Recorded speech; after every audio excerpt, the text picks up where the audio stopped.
500 करोड़ रुपया गौशालाओं के लिए जो है वो आवंटित किया। 500 करोड़ रुपया तो बहुत आगे बढ़ रहा है। एक एक दाना, माननीय मुख्यमंत्री जी ने कहा, एक एक गेहूं का दाना कहीं छोड़ा नहीं जाएगा।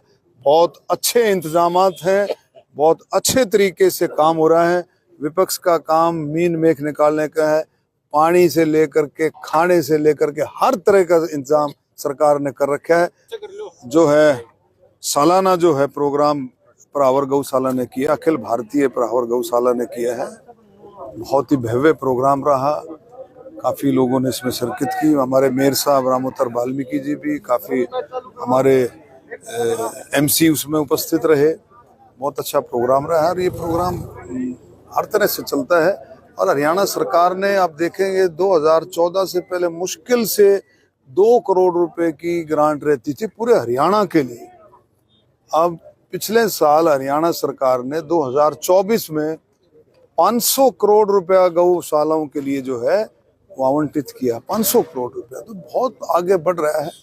और मुझे पूरी उम्मीद है कि माननीय मुख्यमंत्री जी के नेतृत्व में और गौशालाओं की, गौ माताओं की और ज्यादा सेवा बढ़ेगी और पूरे हरियाणा में भी ये आगे बढ़ रहा है। अच्छा, स्टेडियम का दौरा किया आपने, कुछ गांवों की स्थिति ऐसी है, कुछ गांव के स्टेडियमों की जो कि बद से बदतर होती जा रही है। देखिए ऐसा है, इसमें प्रहावर की बात करूं, प्रहावर के तो अपना ही पैसा इतना है जो इनका प्रहावर की निगम में जो जमा हुआ है, इसमें फैसला लेने की जरूरत है। मुझे पूरी उम्मीद है कि मेयर साहब रामोतर जी को भी दिखाया है, साथ में थे, वो भी इसमें पूरा संज्ञान लिया है। और पूरा मैं उम्मीद करता हूं कि आने वाले समय में काफी सुधार देखने को आपको मिले।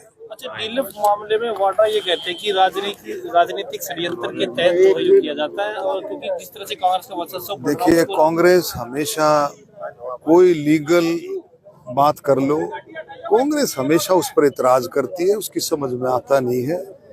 इसमें सरकार का कोई लेना देना नहीं होता है, ये सारा काम कोर्ट के जरिए होता है, सरकार का कोई उसमें नहीं है। ईडी है, सीबीआई है, इंडिपेंडेंट बॉडीज हैं, सारा अपने तरीके से काम करती हैं। तो मैं कहता हूं जो कुछ हो रहा है वो कानूनी तरीके से हो रहा है। कांग्रेस को इस बात का समझना है, कांग्रेस अपनी जमीन बिल्कुल खो चुकी है। वो तरीके से, अलग अलग तरीके से वो कोशिश कर रही है किस तरह से उसके पांव जमे। उड्डा ये कह रहे कि गेहूं का उठान तक नहीं कर पा रही सरकार। अरे आप देखें, एक एक दाना, माननीय मुख्यमंत्री जी ने कहा, एक एक गेहूं का दाना कहीं छोड़ा नहीं जाएगा। बहुत अच्छे इंतजामात हैं, बहुत अच्छे तरीके से काम हो रहा है। विपक्ष का काम मीन मेख निकालने का है। पानी से लेकर के खाने से लेकर के हर तरह का इंतजाम सरकार ने कर रखा है।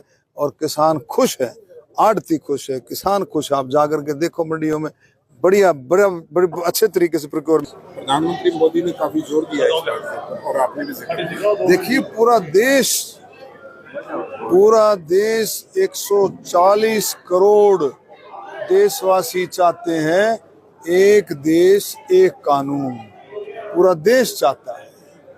और इस मुहिम को इतनी जबरदस्त, इतनी तेजी से मुहिम पकड़े हुए 1980 के दशक में ये शुरू हुआ था। 1980 के दशक में इलेक्शन कमीशन ऑफ इंडिया ने इस बात के बारे में चर्चा की थी कि भाई एक देश एक कानून, एक सारे इलेक्शन एक बार होने चाहिए। लेकिन ये बात उस समय सिरे नहीं चढ़ी। फिर हमारी सरकार ने एक कमेटी बनाई कोविंद जी की अध्यक्षता में। रामनाथ कोविंद जी पहले हमारे जो राष्ट्रपति रहे, उनकी अध्यक्षता में एक कमेटी बड़ी, विस्तृत से बहुत कई पेजों की वो रिपोर्ट है, उसने अपनी रिपोर्ट दी। और इस बात को 15 अगस्त को माननीय प्रधानमंत्री जी ने उठाया कि भी देश को जरूरत है एक देश एक चुनाव की, देश को जरूरत है। इसमें पैसे की भी बचत है, टाइम की भी बचत है, विकास के कामों में रुकावट नहीं होगी, हर चीज, हर एक बात। और विकसित भारत के लिए एक देश एक चुनाव की बहुत जरूरत है। अच्छा, उपराष्ट्रपति ने जिस तरह से जजों के ऊपर या सुप्रीम कोर्ट के ऊपर टिप्पणी की है, उस पर काफी विवाद खड़ा हो गया। देखिए वो उनकी अपनी बात है, उनकी जो है, मैं उस पर कोई अच्छा, उस पर मैं कोई टिप्पणी नहीं करना चाहता। और आपने देखा नड्डा जी ने जैसे कहा है कि भारतीय जनता पार्टी हमेशा संविधान का सम्मान करती है, कोर्टों का सम्मान करती है भारतीय जनता पार्टी।